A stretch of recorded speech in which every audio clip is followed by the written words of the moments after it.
Hello, what is up mga ma'am, sir, ma'am? Ako po si Ralph C. Fry, isang visual artist from Manila. And today we are going to unbox and review the Blockies Mid-Autumn Festival Package sent by Blockies. Thank you very much, Blockies. Meron silang thank you card.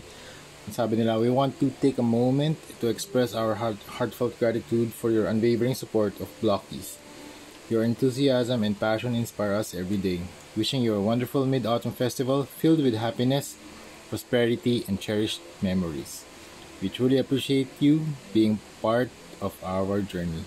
Oriana W., Blockies Marketing Team. Yan. Thank you very much. Sabi, sobrang ganda ng packaging. Grabe, oh.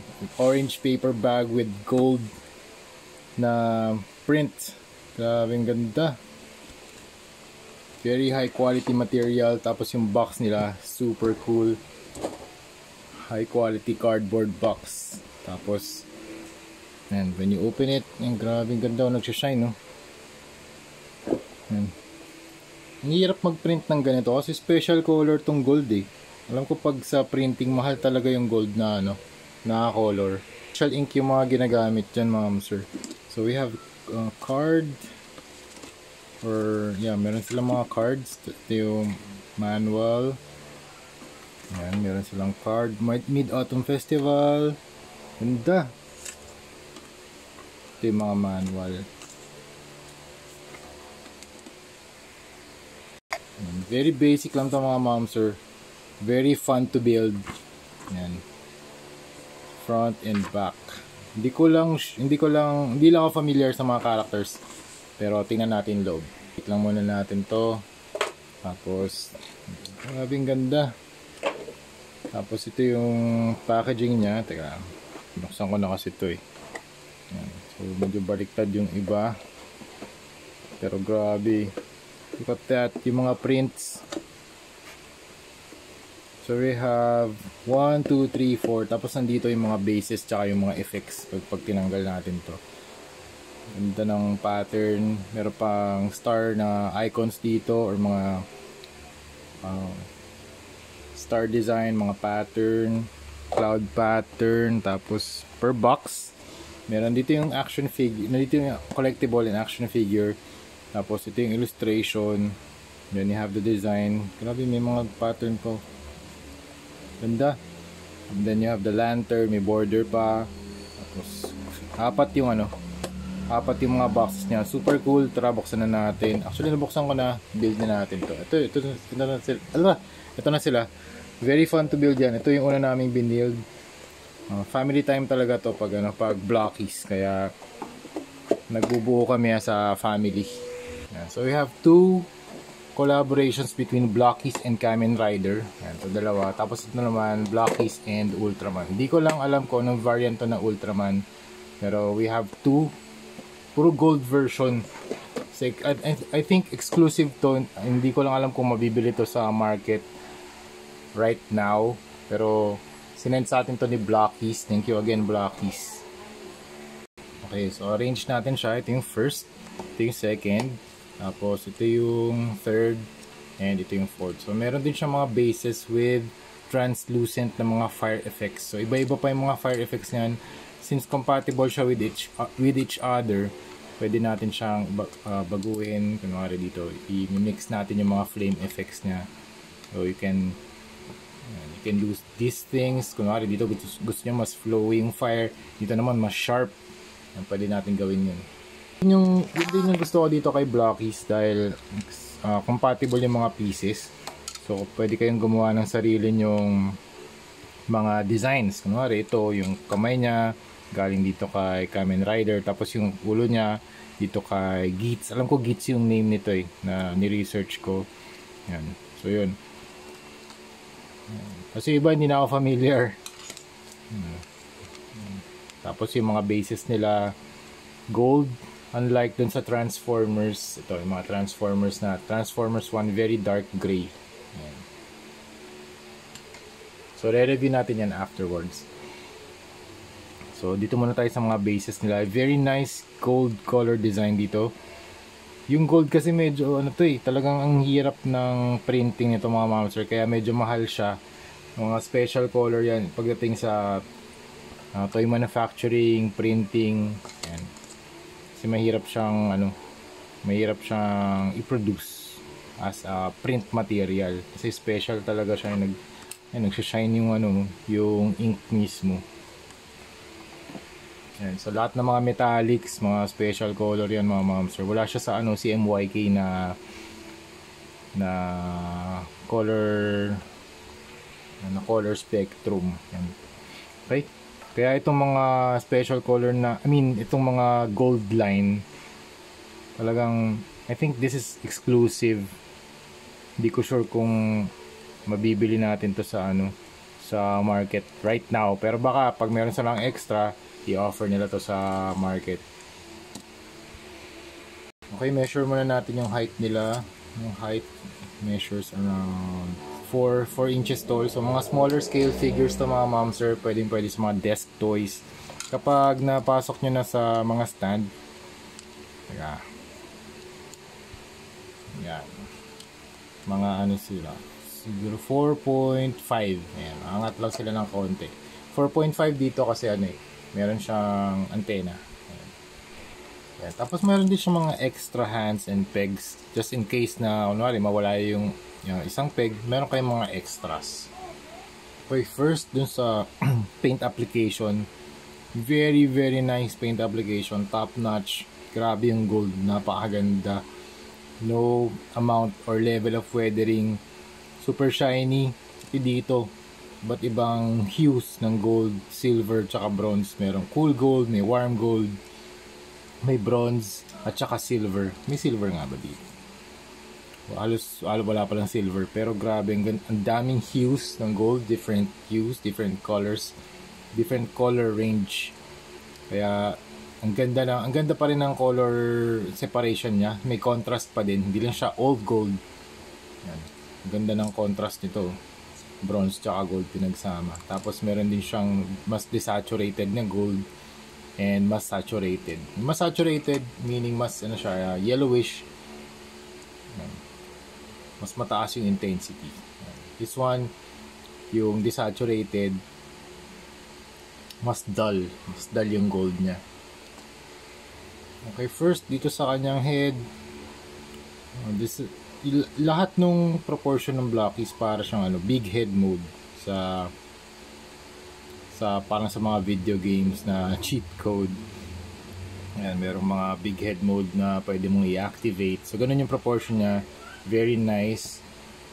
Pwede pang kids, pwede pang adults. So if you collect Ultraman or Kamen Rider, this is very cool to add to your collection.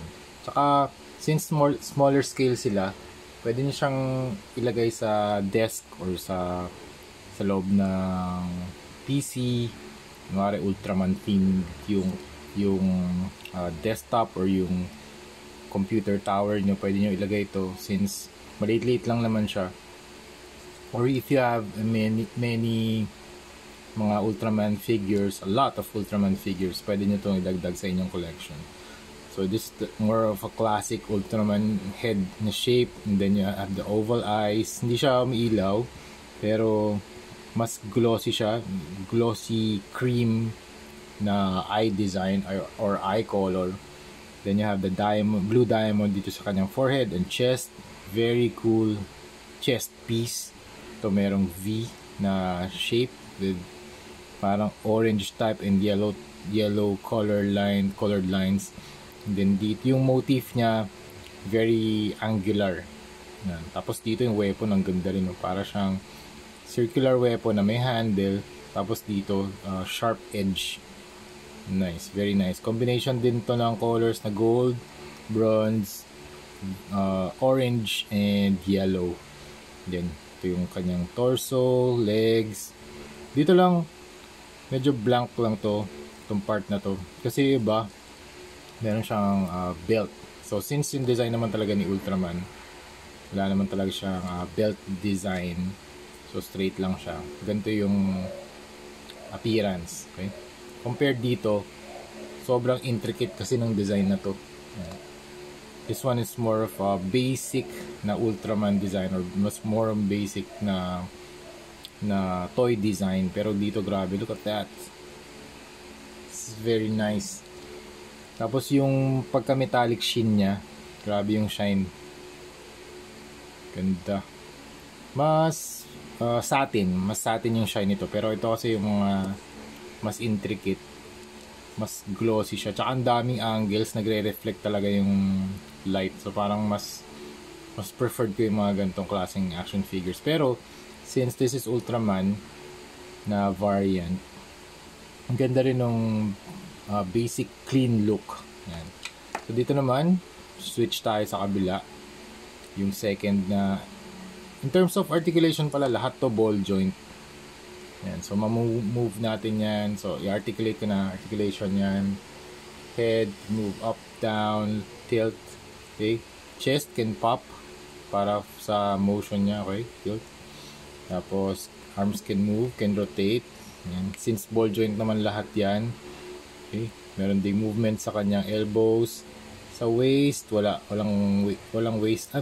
Meron din pala. Waist movement meron din. So you can have crazy poses with this guy. And then double jointed, ang ganda. Double jointed yung kanyang paa. Yan. Yung knee pala.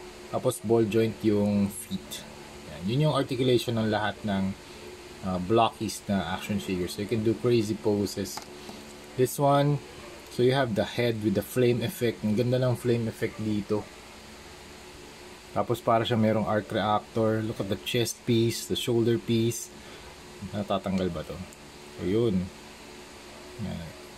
Na-extend naman para mag-give way din sa articulation. Ganun din, na-extend din. And then the weapon is a large na sword. Tapos meron pang intricate design dun sa loob. Very nice, grabe. Look at that, meron pang crystal dito. Tsaka ang laki ng handle. Tapos look at the shoulder armor.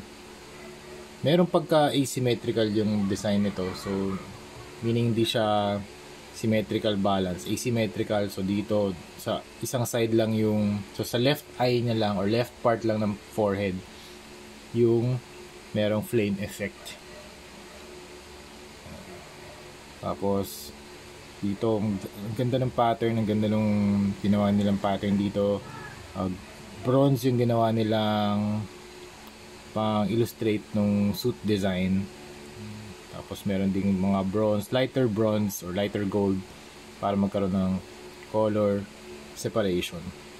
Ayan, sa likod, meron din mga sharp na, meron din back design. Ganda.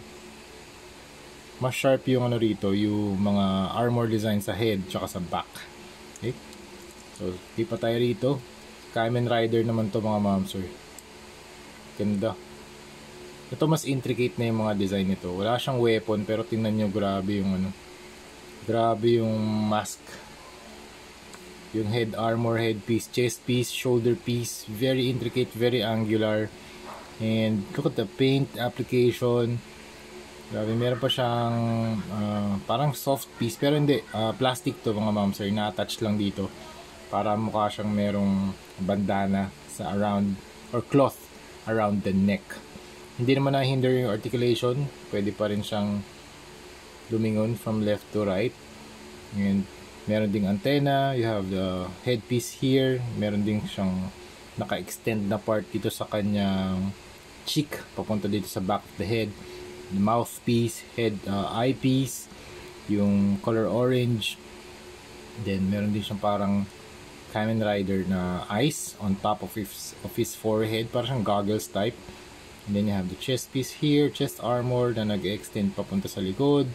Ang ganda, meron ding extension dito around the shoulder, paangat. Very angular yung design nito. And then you have the belt design. Tapos yung suit niya, bronze. Tapos itong mga parts na to nagagalaw din. Yan. Itong foot armor tsaka itong arm guard. So that's it. And then ito yung favorite ko, si Geats. Yan. Ganda ng articulation ito mga mamsir. Tsaka ang ganda ng kanyang belt design. So I think pwede mo pa iikot to eh. Yan. Pero astig nung ano, ang ganda ng kanyang head armor design. So para siyang dalawang pointed na ears. Yan, ganda. So you have the eye design, the eyepiece here orange na mayroong honeycomb pattern sa loob. mouthpiece, head armor, chest armor na meron 3 dots, 1, 2, 3. Tapos meron kang shoulder armor na pwede mong i-rotate para hindi naghihinder sa articulation. Tapos yung weapon niya ang ganda. It's a gold gun. Tapos meron din siyang maliit na plastic para kunwari meron siyang cloth. And then you have the belt or mechanism for Kamen Rider. Then you have the suit, the gold suit.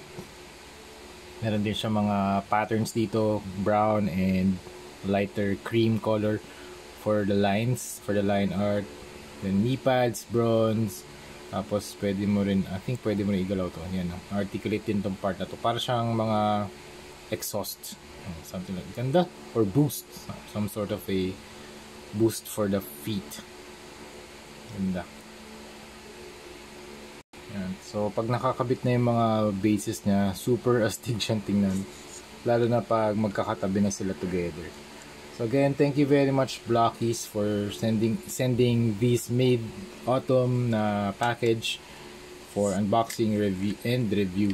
Yan mga momsters. So yun lang. Thank you very much for watching and see you sa next video. Bye-bye!